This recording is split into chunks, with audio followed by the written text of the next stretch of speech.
Ya llegamos al capítulo final, que es cifras de desempeño y límites fundamentales. Y hay algunas lecturas. Lo principal aquí es uno de los aportes de Merman, que tiene que ver con esto mismo.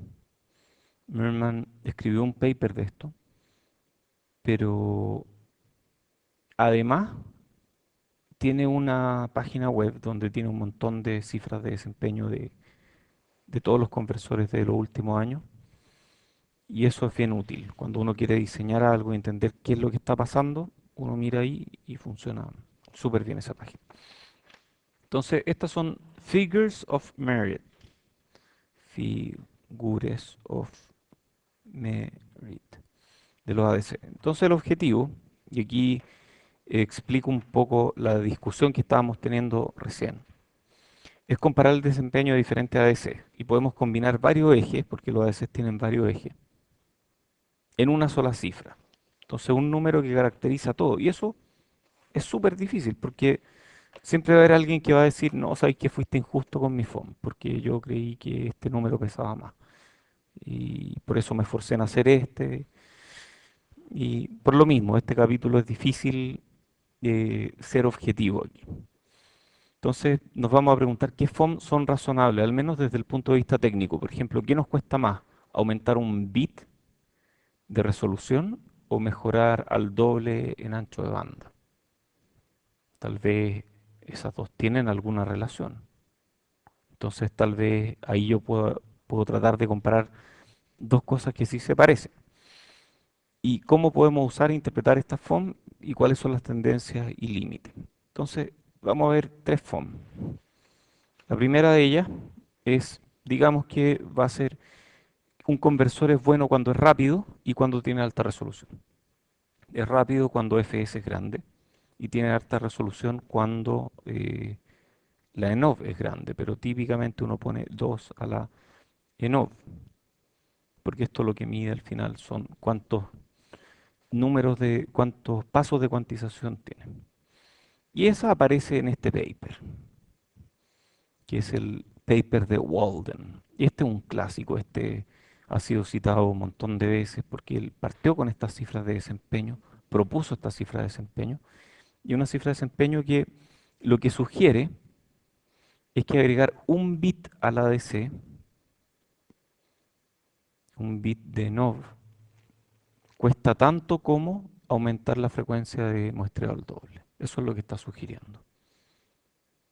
Entonces yo puedo tener la misma FOM para dos conversores, pero este no habla nada de potencia tampoco. Entonces habla solamente de velocidad y de resolución. ¿Será un buen supuesto esto de que un bit adicional me cuesta lo mismo que duplicar el ancho de banda? Para algunos tal vez, pero no para todos. ¿Para cuáles? Entonces, vamos a tratar de verlo. Primero con estos datos de sondeo, donde se ve el desempeño. Esto es de Walden, este gráfico. Se ve el desempeño en 2 a la SNR por FSAMP. O sea, estamos viendo la FOM. Eso es la FOM. Eso es P. FOM. Y este es el valor de la FOM. ¿Qué unidades da lo mismo? Pero este es el valor. Este es el valor para otro caso. Y vemos que los mejores conversores son los que tienen la FOM más alta o más baja.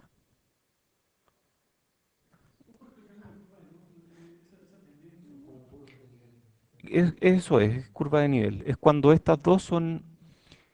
A ver, la FOM es 2 a la SNR por FSAMP. Esta es la SNR y esta es FSAMP. Entonces, esta curva tiene constante esa FOM.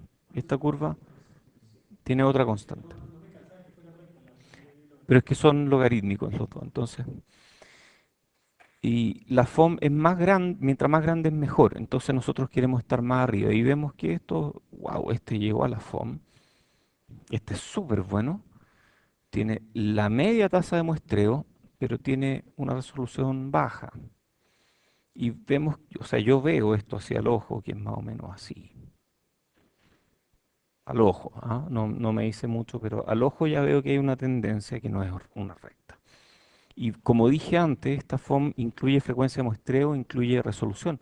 pero no incluye potencia. Entonces, y tal vez a mí la potencia me interesa. ¿Y qué pasa si es que quiero hacer un diseño de ultra baja potencia que tiene una AFS realmente penca, pero no consume casi nada? Y de hecho el chip que hicimos con Matías es eso, es de muy baja potencia y en esta FOM quedaría súper mal parado porque nadie está pescando la potencia. Entonces esta FOM tal vez no me gusta. Ahí salí yo, no, sabéis que no me gusta, no me gusta esta FOM porque me perjudica.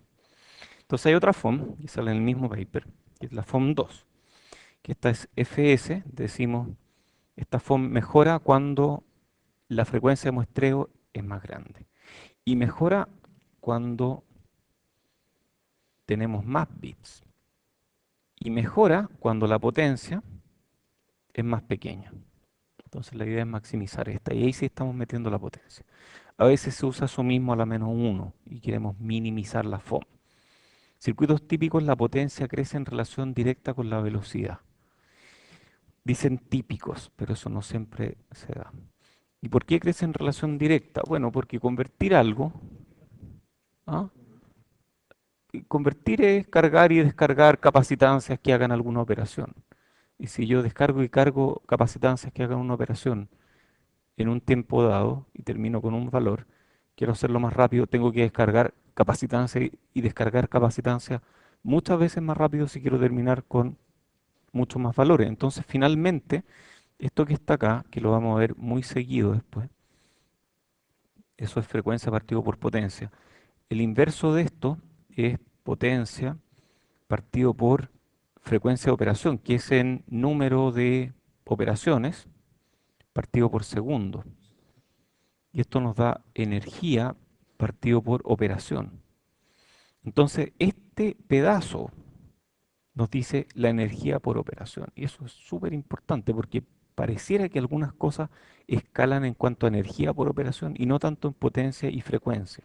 O sea, tiene mucho más sentido para un procesador, por ejemplo, decir cuál es la energía de cada operación que decir cuán rápido puede llegar, porque puedo llegar muy rápido si le pongo enfriamiento líquido.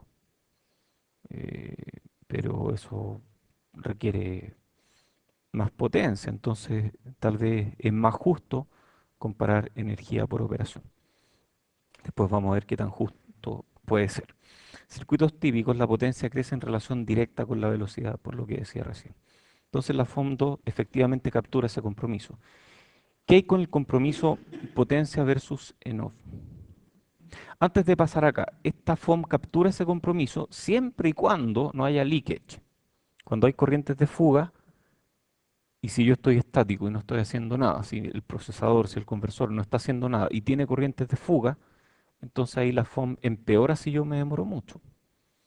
Entonces debe haber un óptimo o algo. Bueno, pasemos a este otro compromiso. ¿Qué hay con el compromiso potencia versus ENOV? O sea, esa ya la tenemos más o menos clara, pero ¿qué hay con este otro?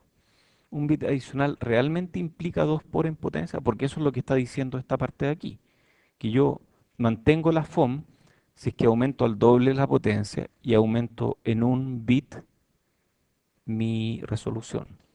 ¿Es justa esa condición? Esa es la pregunta que nos estamos planteando aquí. Y no sabemos, porque esto es señal. De hecho, 2 elevado a esto está en señal, esto no está en potencia. Entonces, así sin hacer mucho cálculo, tal vez deberíamos comparar potencias con potencia arriba. Si fuera así, deberíamos ponerle un 2 aquí a ENOV, o tal vez un 3, no sé, no sé. Entonces eso es lo que vamos a estudiar ahora. En circuitos limitados por ruido térmico, cada bit adicional de resolución, ¿qué es lo que implica? A ver, si es que estamos limitados por ruido térmico. 6 decibeles en SNR, eso es SNR, 6 decibeles, es 4 menos potencia de ruido. 6 decibeles es, sí, y para 4 veces menos potencia necesitamos 4 veces más capacitancia. ¿Es así? A ver, ¿cuánto es el doble en potencia, en decibeles? El, el doble en, no, el doble en potencia es 3 decibeles.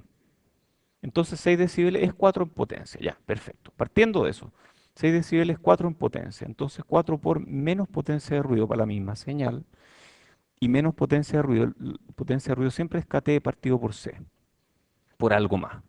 Entonces, para bajar la potencia de ruido a un cuarto, tenemos que hacer crecer C en 4 por. Ok, esta me la compro. Y yo sé que la potencia, para tener un circuito que llegue al mismo ancho de banda con la SNR al doble, mismo ancho de banda requiere un GM 4 veces mayor. Porque siempre los anchos de banda son GM partido por C. Entonces, si hicimos crecer C en 4 por, hacemos crecer GM en 4 por.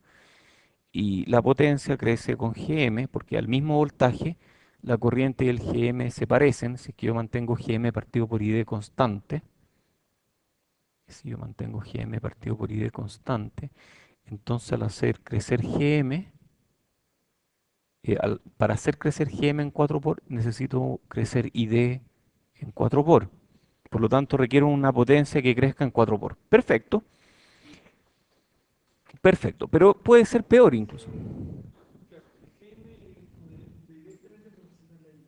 Si es que tiene GM partido por ID fijo. Ya, entonces ahí tenemos que 6 decibeles extra en SNR implican 4 por en potencia. Ok, pero podría ser peor en una ADC flash. Por ejemplo, cada bit adicional implica el doble de comparadores, ¿sí? Cada uno requiere el doble de precisión, entonces ya entramos con que cada comparador tiene que tener mejor SNR y es el doble. Y el área de los transistores aumenta 4 por para tener el doble de precisión, la corriente también aumenta 4 por, entonces el resultado neto es 8 por en potencia. Entonces realmente, como decía Matías, no, o César, no me acuerdo, depende de qué es lo que estamos comparando, depende en qué región. Matías dijo eso.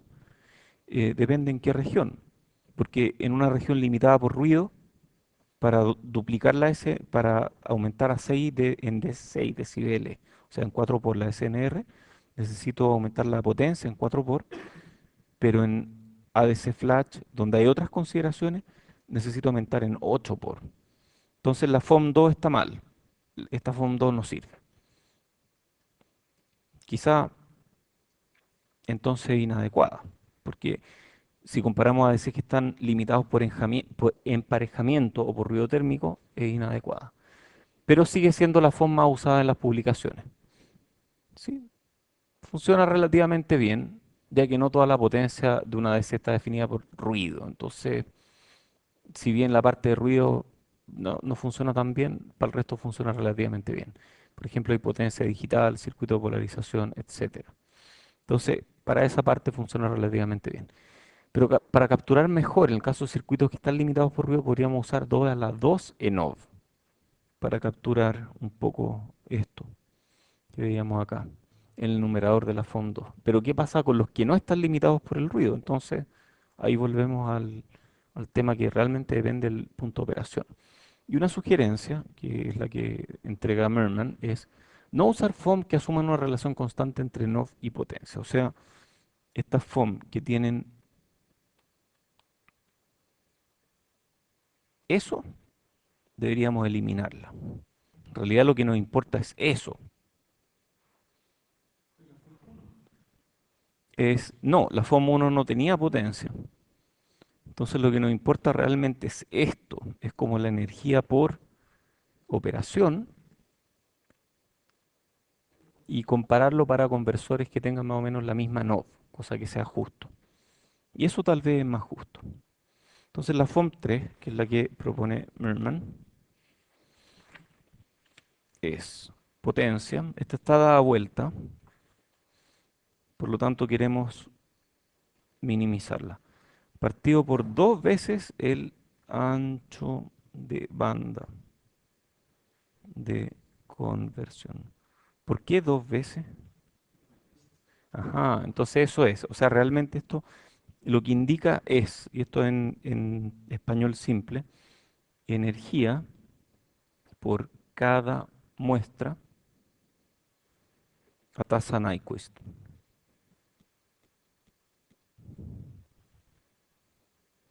Eso es lo que indica. ¿Mm? Si te quedaste pegado porque faltaron las comillas de cerrar. Si no las cierro después no podéis dormir en la noche, es terrible. Sí, a mí me pasa igual. ¿Qué cosa? Estos 10 bits, 12, debería decir 10 bits en off. Sí, buena pregunta, buen punto. Entonces esto compara únicamente potencia de ADCs que tienen aproximadamente igual SNDR. Y algunos números útiles, por ejemplo, un ADC de 10 bits que tiene típicamente 9 bits de NOV, va entre 0.25 y 1 miliwatt partido por megahertz, pero esto también es dependiente de la tecnología, esto es muy dependiente de la tecnología. O sea, sería más justo poner la tecnología aquí, ¿o no?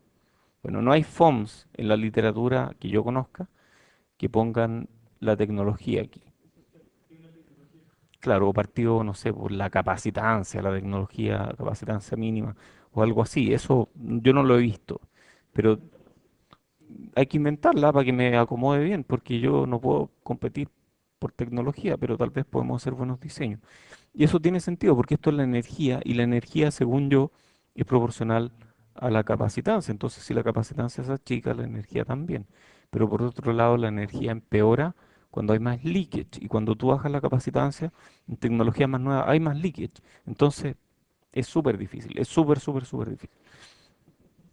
Pero bueno, por eso lo que yo hacía cuando quería comparar mi conversor con otro era mirar ojalá en la misma tecnología y en el mismo nivel de SNR. Y eso sí da valores que tienen más sentido. Pero bueno, mi conversor, que no es espectacular, yo nunca apunté a que fueran números súper bajos, nos daba 75 microwatts por megahertz. O sea, es considerablemente más bajo que estos de acá del estado del arte. Entonces mi conversor es muy bueno, pero es toda una tendencia y en la práctica está igual, ha bajado con el tiempo. 10 bits. Sí, estoy en este mismo. ¿Qué año el mío? 2010. Estos de aquí probablemente son pre-2008 y entonces ha cambiado un montón. Así yo personalmente como el 2012 o 13, pero lo he hecho harto de menos, la verdad. Cuando veo a los alumnos haciendo layout, digo, ah, yo quiero. Sí, es divertido, es súper entretenido hacer layout. Sí. Juan Andrés todavía está trabajando en su layout eventualmente. Va a hacer algo allá en Texas. Así que sí, está avanzando con eso. Ajá.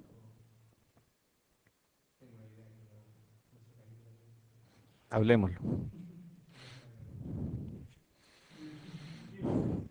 Es que usamos programas gratis. Sí, pueden usarlo ustedes, pueden bajarlo y jugar con eso. Sí, sí, a mí también. Yo creo que lo mejor es usar software gratis. Uno espera que el software pagado sea al menos mejor en términos de soporte o qué sé yo, y la práctica no es tan así. Es súper difícil de mantener también. Ah, wow, buena. Te felicito, eso es muy bueno.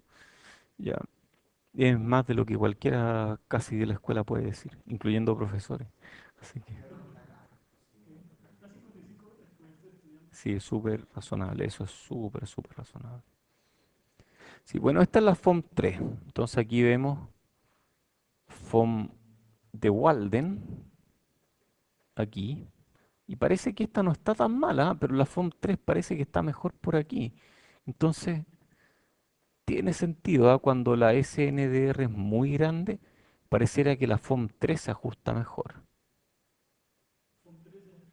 Es la que acabamos de mirar. Y cuando la SNDR es más baja, pareciera que es la FOM de Walden la que importa más.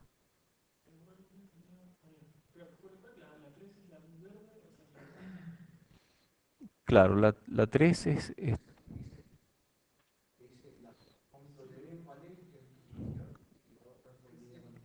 sí, esta de aquí es Walden. Esta es la de Schreier, que es la que Merman muestra aquí. Entonces, Esto es disipación de potencia. Y creo que es lo mismo, pero es para bajo 100 nanómetros o el resto. Entonces, si miramos los bajos 100 nanómetros, wow. O sea, igual están más cerca de la FOM, lo cual significa que parece que es más fácil diseñar conversores de alto desempeño cuando estamos bajo 100 nanómetros. Pero vemos puntos notables aquí y puntos notablemente malos aquí. Entonces, es relativo, ¿ah? Hay varios que están sobre 100 nanómetros y que están encima de la FOM. Entonces,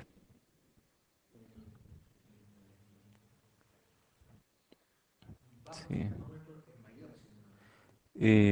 No, bajo 100 nanómetros significa que es más chico, que el canal del transistor está debajo de 100 nanómetros. El mío está harto sobre.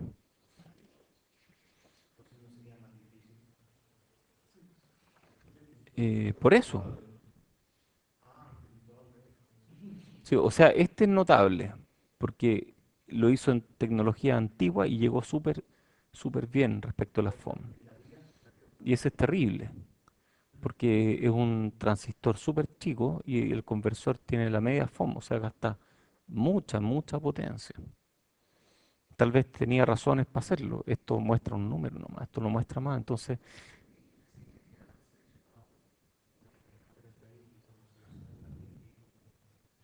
no, ese es malo.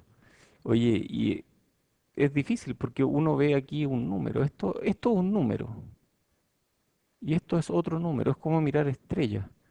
En la estrella tal vez vive gente, tal vez hay personas de una raza que nunca vamos a conocer en planetas que están orbitando esa estrella. No, no tenemos forma de verlo. Aquí es lo mismo, vemos una constelación de puntos y este fue tal vez el trabajo de doctorado de un par de alumnos y que les valió un paper probablemente y después de eso nada más. Y es la media pega y quién sabe qué supuestos utilizaron, qué compromiso en el diseño, qué peleas con su supervisor, que tal vez al final los tiró sobre 100 nanómetros cuando ellos querían ir bajo 100 y este fue diseñado sobre 100 para un proceso bajo 100, por lo tanto tenía un desempeño horrible. Es imposible saberlo, entonces es un poco injusto comparar. Pero cuando uno ve papers, y ustedes ya a esta altura deben haber visto algunos, van a ver que hay un montón de este trabajo, todos los demás trabajos anteriores, y todos los demás trabajos anteriores son horribles en todo y eligen justo el trabajo que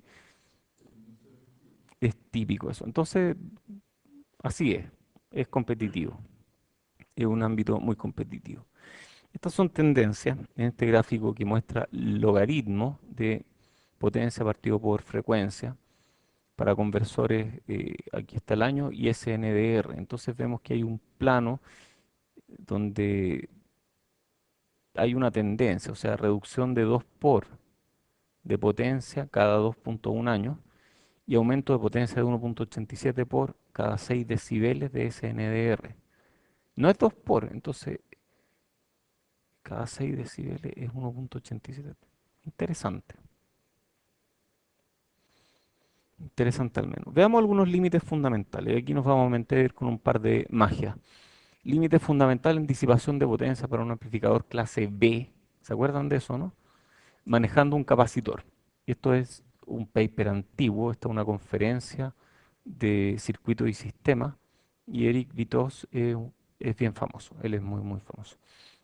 Entonces él llegó a la conclusión en ese paper que la potencia, este es el límite fundamental, es 8 por frecuencia de la señal por la capacitancia, por voltaje de la señal. Este es voltaje pico al cuadrado. Ah, no, perdón, este es RMS. Este es RMS, sí. Y el voltaje de ruido es KT partido por C, o algo parecido a eso. Y SNR es, aquí vamos a poner Vsig sin RMS, por lo tanto le ponemos un medio delante, potencia de señal, partido por potencia de ruido al cuadrado.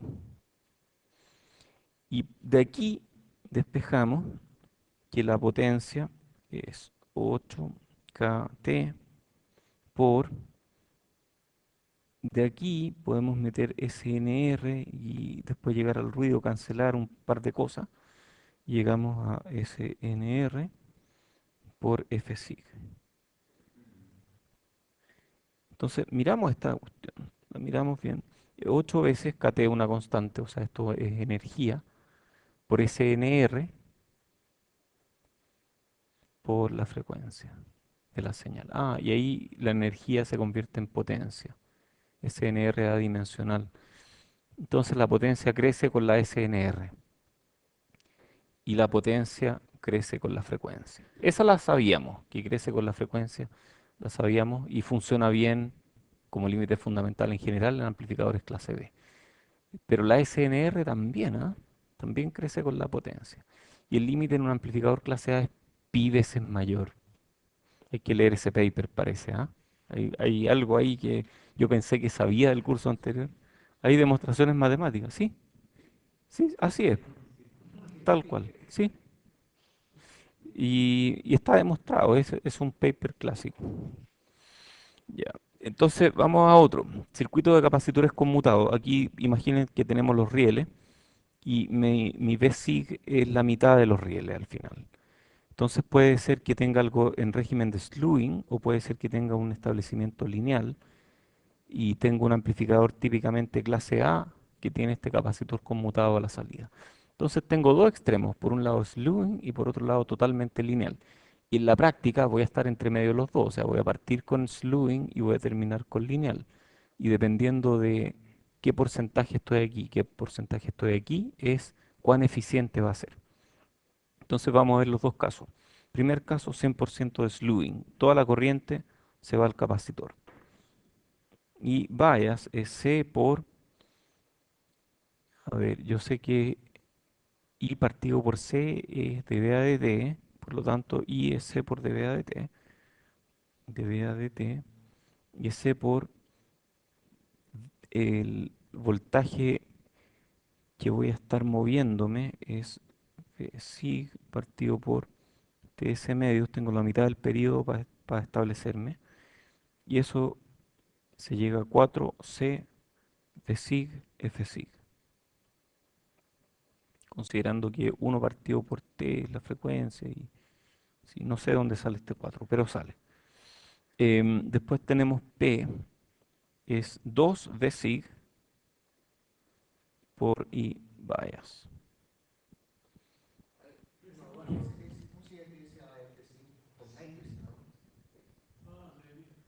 Ajá, sí, creo que sí. Nyquist. ¿Décima dijiste? Ya, bueno, no tengo problemas. Sí, sí, uy, si me da igual, claro, a estas alturas del año, claro. Sí, además que solo valen si pasan de curso y todavía no han hecho ni una sola I, así que no sabemos. Ya, y después SNR es 0,5 por decir cuadrado partido por KBT partido por C. KB es K.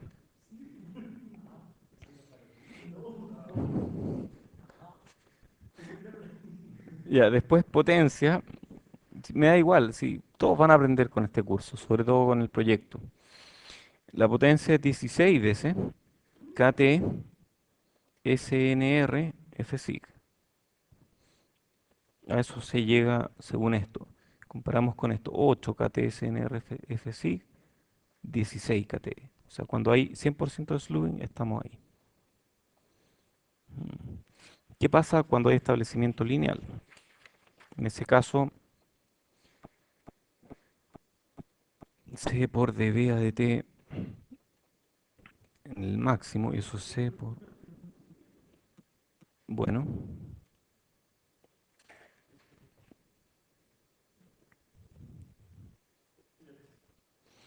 entonces tenemos...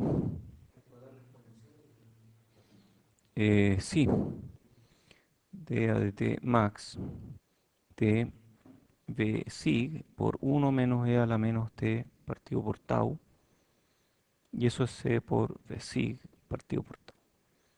Entonces, el número constante de tiempo de establecimiento, n, es Ts medios partido por tau. Es el número constante de tiempo. Y ahí la potencia es 16 por kT SNR F sig, o sea, lo mismo que teníamos aquí, multiplicado por n. O sea, crece un montón. Harto peor que el caso uno, porque si quiero una operación que se establezca hasta el 0,1% de precisión, 0,1% es como 1000 veces. 1000 veces es n igual prácticamente 7. O sea, es mucho, pero mucho más potencia para el mismo caso. Exacto, exacto, porque una buena parte la estás perdiendo en la resistencia.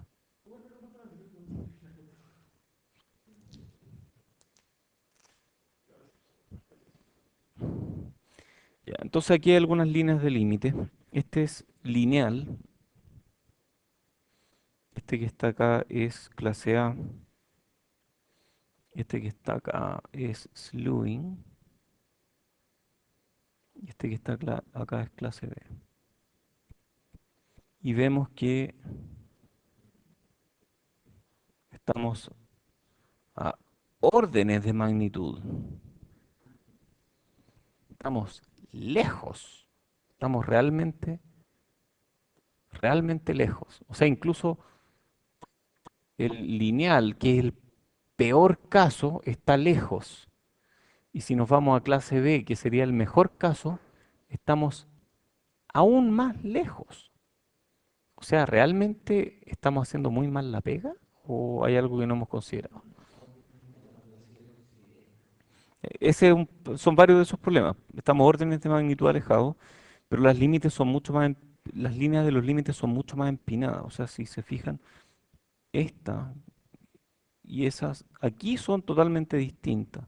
Ahí se parecen un poco más que el ajuste a los datos experimentales. ¿Qué hace tanta diferencia? Entonces, de partida lo que dice Boris, ok, los ADC no son simplemente circuitos de un puro capacitor, son mucho más complicados que eso, pero esa complejidad extra es lo que es responsable de esa tremenda diferencia.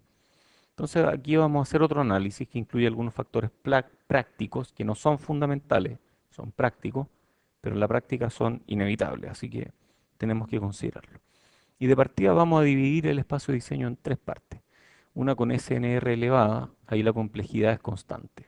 Porque, por ejemplo, en SNR elevada queremos hartos bits de salida. Si tenemos un pipeline, perdón, un sigma delta, estamos hablando del primer integrador de un sigma delta. Y ese primer integrador va a tener una cierta complejidad y esa no la podemos cambiar. Y al final estamos limitados por este ruido térmico. Después tenemos otra región que es de SNR medio. Aquí sí hablamos de pipeline. La complejidad crece con el número de bits. O sea, mientras más bits es más complejo y en parte, sobre todo en las primeras etapas, limitada por ruido térmico. Ya en las últimas etapas limitado por emparejamiento. Y después está la parte de SNR baja. La complejidad crece con el número de bits. El ADC flash, mientras más bits, más complejo es, más elementos son. Y claro, ahí estamos limitados por emparejamiento y eventualmente ruido de cuantización. El ruido térmico realmente no influye mucho cuando la SNR es baja. Entonces, esos dos son nuestros limitantes. Veamos los tres casos. Entonces, primero partimos con la etapa de capacitores conmutados para SNR grande. O sea, vamos a partir aquí. Y vemos que una etapa, dos transistores, esto es un OTA de single-ended, y tenemos aquí capacitores conmutados. Y tenemos esta ganancia uno que es para al final desacoplar la entrada de la salida para que la salida dependa de la entrada y no al revés. No, perdón. Para que no haya un camino de aquí a allá. O sea, hay un camino solo a través del... No hay feed forward. Entonces, algunas consideraciones. El ruido es un múltiplo de kT partido por C. KB es por Boltzmann. Y decimos que es NF. Ese es el múltiplo. NF veces mayor que kT partido por C. La excursión de salida es fracción de BDD. ¿Qué fracción? Alfa veces BDD. El factor de realimentación es beta. Y aquí hay pura realimentación, no hay prealimentación. Y Gm partido por ID está limitada por arriba si es que queremos evitar slewing. O sea, para evitar slewing, eso va a imponernos una restricción sobre el máximo Gm partido por ID que podemos utilizar. Eso está en las láminas de antes. Entonces, para evitar slewing, habíamos dicho que Gm1 partido por I bias tenía que ser menor que 1 partido por beta de sig. Esa era la conclusión a la que habíamos llegado. Y con esa consideración llegamos a que la potencia es 16 por n, que es el número constante de establecimiento, por nf, que es este factor del ruido, es cuánto es el ruido en términos de kT partido por c, por 1 partido por alfa, donde alfa es qué porcentaje de la salida en mi excursión. La excursión es alfa BDD por KBT por SNR por Fsig por el máximo entre 1, esto es debido a la condición de slewing, y 1 partido por Gm1 y bias por beta por Fsig. Esto es, insisto, para tomar en cuenta el slewing. Más bien para evitar que ocurra slewing. Entonces el gráfico de la lámina siguiente muestra este resultado asumiendo estos valores. El, el ruido es 5 veces mayor que kT partido por C. Alfa es 2 tercios, o sea, si VDD es 1,8 volts, tenemos que la excursión es 1,2 volts. Beta es un medio, y estamos en el punto exacto donde estas dos son iguales, o sea, justo antes de slewing. Esto de aquí es 1. Cuando eso ocurre, ¿estamos listos, César? Esto es lo que tenemos. Entonces esta es una etapa de SC con gran SNR. Y vemos, estos son los mismos que teníamos antes. A ver, son esos mismos. Son los mismos. Y aquí le agregamos esta. Entonces, ese es el límite. Y ya, ok, nos empezamos a aparecer un poco ahí. Estamos empezando a caer cerca de los datos experimentales para SNR alta. O sea, aquí ya, yo creo que ahí estamos llegando a algo esperable. Pero todavía estamos lejos aquí. ¿Qué pasa cuando la SNR no es tan alta ni tan baja? O sea, ahora vamos a ver este caso.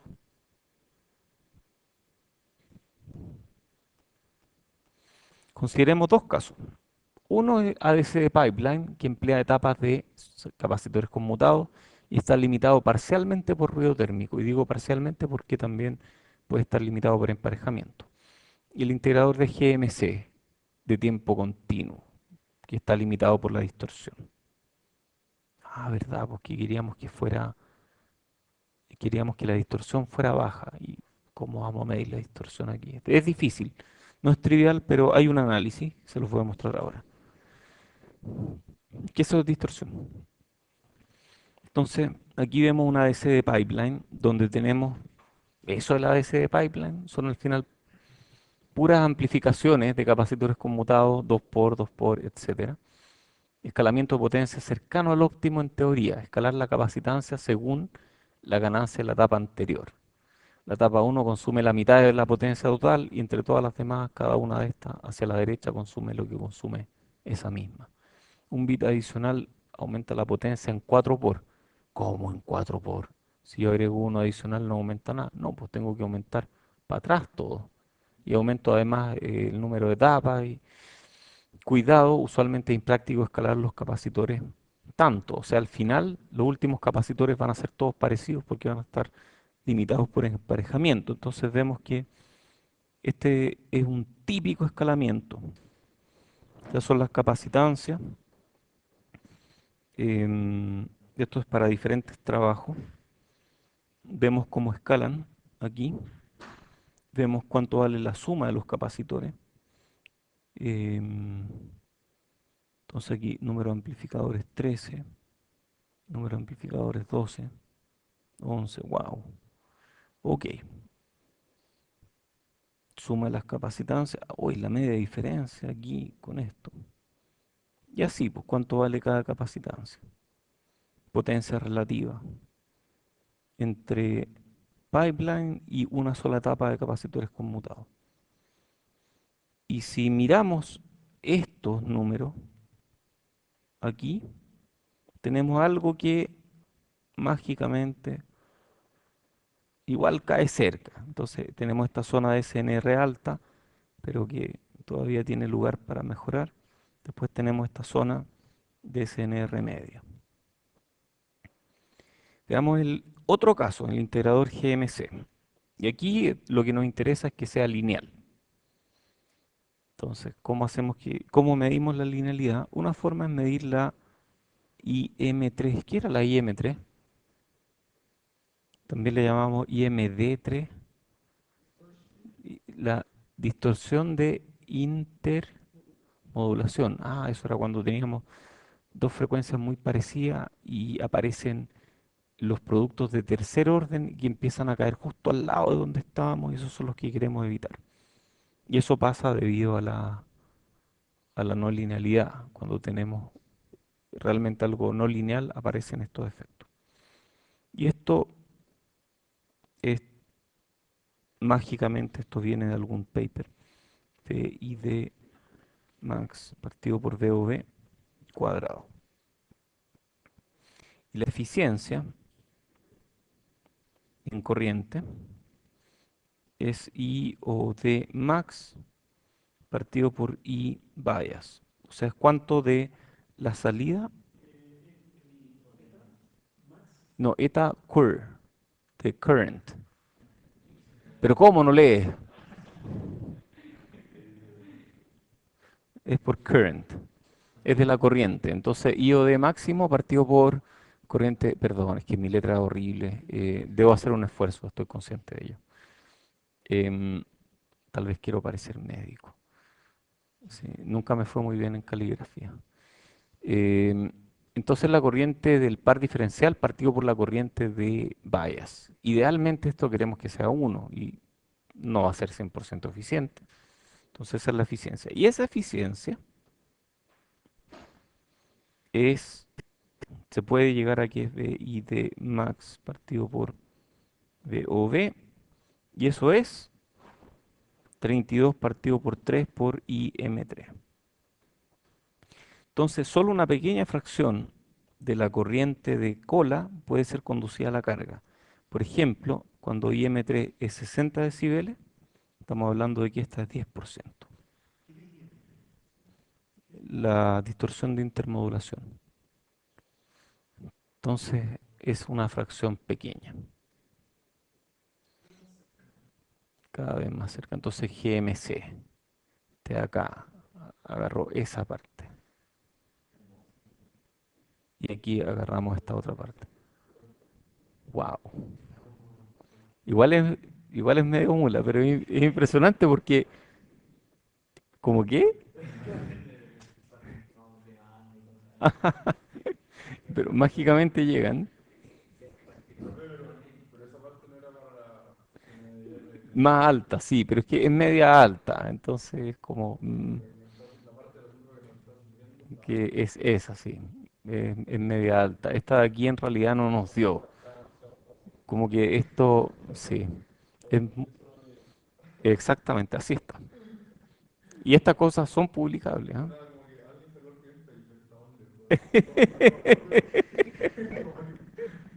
Pero así es, efectivamente. Es divertido, pero es verdad. Ya vamos al régimen de SNR baja. La potencia de un circuito clase B limitado por emparejamiento, ahora no es por SNR, sino que por emparejamiento. Ese es otro paper. Dice P igual.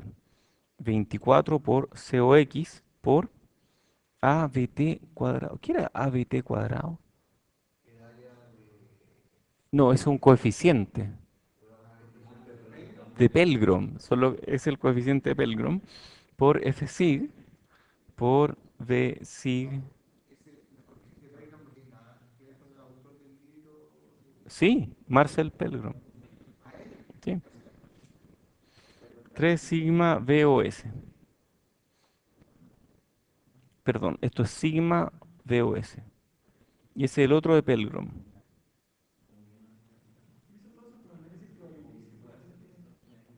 No, esto no es probabilístico, esto es, o sea, sí, asumiendo que hay coeficientes y que tienes clase B, esta es la potencia que, este es el mínimo al que se puede llegar cuando está limitado por emparejamiento.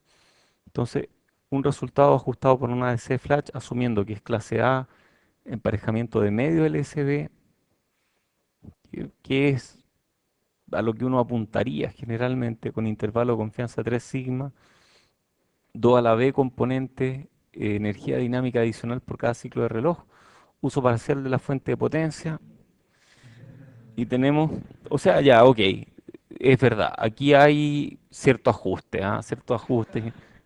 Y la potencia es 12, aparece este pi, que es de clase A. Si estamos pi alejados, le ponemos clase A, listo. Y 1 partido por alfa, por COX, por ABT cuadrado, por 2. Claro. Entonces ahí lo hacemos diferencial y listo. No sé, es terrible, así es. O sea, eso muestra que en estas tendencias no hay mucho que hacer. Digamos que hay que es posible tirar línea.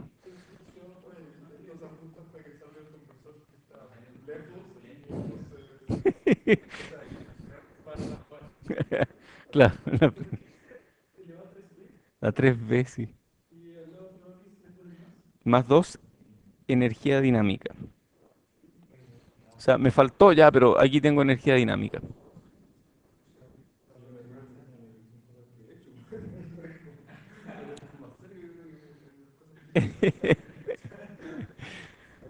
Ya, oye, y esto de aquí está alfa 2 tercios, es el nivel de uso, qué sé yo, COX. Aquí está este valor, ABT, esto es de nuevo Pelgrom, energía dinámica 60 femtojoule, que equivale como a 10 compuertas en un proceso 0.13 CMOS. Y ese es el resultado. Perfecto. No, notable. Está súper bien. Entonces vemos GMC, Pipeline y este otro que acabamos de mirar de baja SNR. Es divertido, pero bueno. Más o menos. O sea, no es tan malo esto. Digamos que es un poquito mula, pero si uno trata de entender, efectivamente hay zonas.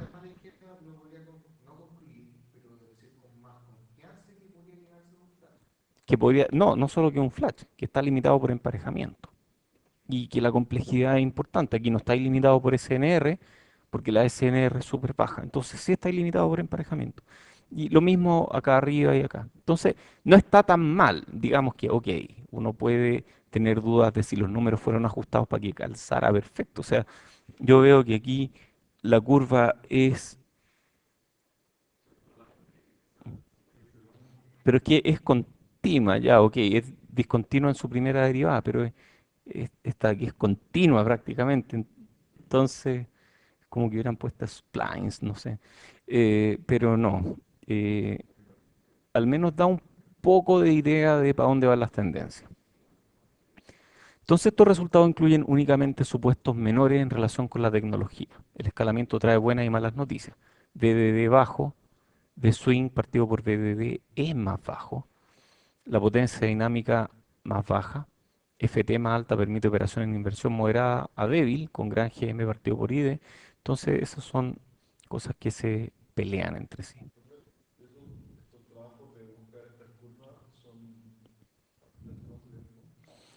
Son 2012, no son tan alejados.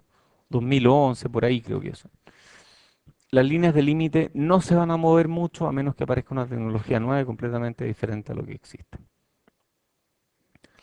¿Qué oportunidades vemos? A veces más inteligentes, disipación de potencia promedio menor al adaptarse a requerimientos instantáneos, o sea, como que va cambiando sus propiedades instantáneamente en términos de velocidad y resolución.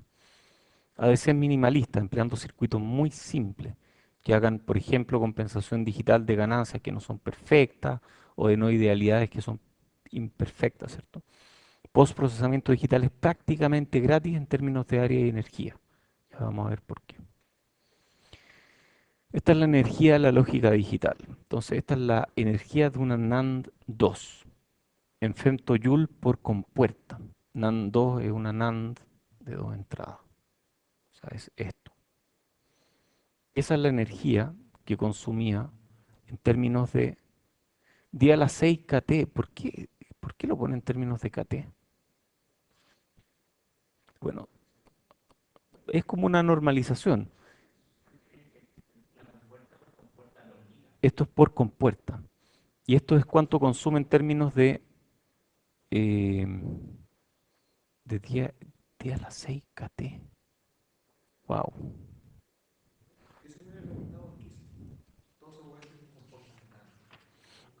Sí, es posible. Hacer todo con compuertas NAND es posible. Puedes hacerlo porque tú puedes. No, al final tienen de todo. Tienen. eh, es que no, porque depende, porque hay a veces necesitas compuertas de muchas más entradas. Las SOR, por ejemplo, las puede hacer SOR mucho más eficientemente de como lo harías con NAND. Entonces, ahí, ahí depende. Ahí la síntesis es lo que hace la pega. No, las flash, eso es distinto. Hay flash que son basadas en tecnología NAND. Eso es distinto. No es para el procesamiento, sino que es para la forma en que conserva la carga. Em, entonces vemos que esto va cambiando. Em, KT por logaritmo natural de 2 es un límite fundamental. KT por logaritmo natural de 2, o sea, estamos lejos, pero muy, muy lejos. No sé por qué dice día a las 6 KT aquí. ¿Por qué irá día a las 6 KT aquí? Sí, porque esta de aquí, esta energía está en femtojoule. Ah, ya, está bien. Sí, K es muy chico, o sea, esto es día a las 6 KT. Esto de aquí es día a las 6 KT. Y el límite fundamental está como en KT por logaritmo de 2, según von Neumann. Y ese es como el límite cuántico de la energía necesaria para distinguir un 1 de un 0. Teorema de equipartición y todas esas cosas que los físicos. Esto es razón de energía entre una DC y una lógica digital. Por ejemplo, una NAND 2. Entonces tenemos energía de la DC partido por la energía de la NAND 2. O sea, dicho de otra forma, si algo vale 1000, significa que una conversión me equivale a 1000 operaciones lógicas de NAND 2. Entonces vemos que para 30 decibeles, en función del año, esto es SNDR de 30 decibeles, el ADC consumía algo así. ¿Y por qué está creciendo la potencia del ADC con el año? Ajá, exacto. No, no necesariamente, porque esto es energía y la energía no debería cambiar tanto con la frecuencia. Acuérdate que cuando tú consumes. ¿Ah? El tema este es el que está bajando y este no escala tanto. Entonces, efectivamente, este incremento es porque la NAND va bajando. Entonces, por ejemplo, si aquí yo podía hacer 1000 operaciones por cada conversión, el equivalente en términos de potencia, aquí hago como 5000 operaciones por cada conversión o más. Entonces, Em, entonces, ¿qué obtenemos de este gráfico?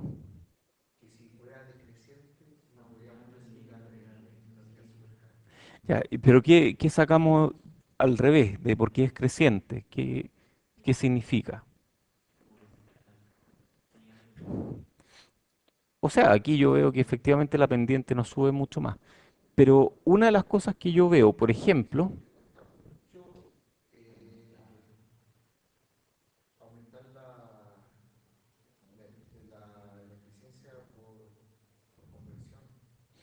esta cuesta mucho subirla, en cambio esta está bajando. O-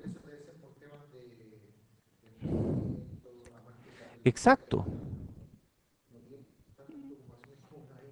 exacto. Entonces mira este punto que dice 1 millón.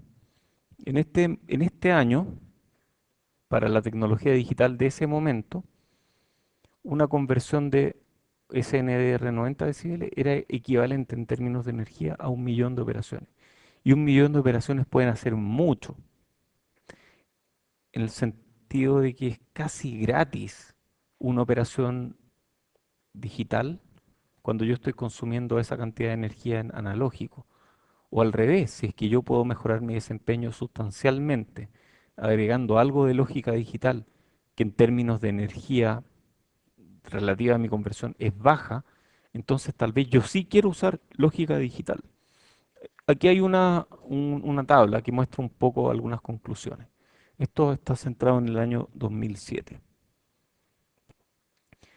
Esta es la interpretación para ADC mejorados digitalmente en cuanto a consumo de energía. Entonces, esta es la SNDR y esto es cuántas compuertas lógicas, cuántas operaciones de compuertas lógicas equivalen a la energía de una ADC de SNDR 30. Estamos hablando de 5.000 casi.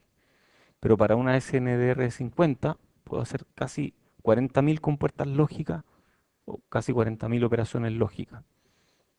Para uno de 90 decibeles estamos hablando de 2 millones y tanto. O sea, realmente aquí uno puede usar todas las compuertas lógicas y no se va a notar. Es que mucho no se va a notar en el consumo. La lógica que yo use, da lo mismo cuánto use, no se va a notar en el consumo de un conversor con SNDR de 90. Aquí cuesta muy barato, aquí es caro. Aquí todavía es caro porque la SNDR es tan baja que consumo poco y el equivalente digital de ese poco puede ser caro. Pero con SNDR grande yo realmente puedo hacer el procesamiento que quiera y no voy a consumir casi nada extra en potencia, porque casi toda la potencia extra, casi toda la potencia está en la parte analógica. Aquí hay otra lámina que muestra las tendencias en densidad de compuertas lógicas digitales y vemos que esto es entre 150 nanómetros hasta 65 nanómetros aquí y este gráfico ya hace rato se salió del tercer piso. Eh, Actualmente estamos en ¿cuánto? ¿Cuánto es este número ahora? O sea, esto realmente se salió del edificio.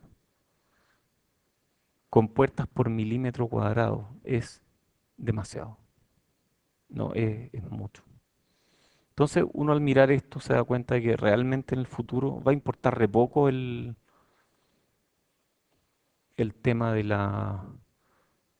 cuánta lógica uno pone en un chip, porque podemos poner toda la lógica que queramos.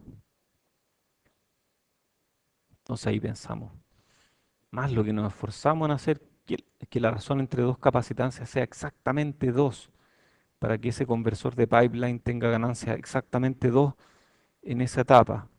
Tal vez es más barato poner cualquier ganancia. Y luego, al volvernos con la parte digital, hacer la división por un número arbitrario. Originalmente lo ideal era hacer una división por 2, que es correr una coma.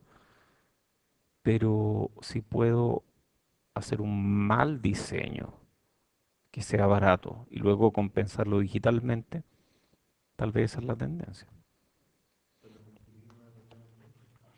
No, no, si al final nosotros somos computines de bajo nivel también. Nosotros hacemos lógica, entonces no es malo. Oye, bueno, viene el capítulo 14. Ahora ya estamos terminando esta clase, pero vamos a hablar un poco de las pruebas prácticas experimentales que uno hace sobre los ADCs. Algo de experiencia tenemos en esto. Me quedan como 2 minutos. Mejor lo dejamos para la otra clase, ¿no? La otra clase va a ser cuando ustedes estén presentando. Van a sobrar unos 20 minutos, si es que- y van a sobrar otros 20 el lunes. Y ahí terminamos esta clase. Sí, dejémoslo aquí. Ya, ¿quién va a presentar el miércoles? ¿Dedocracia? Matías, Mati. ¿Quién más presenta?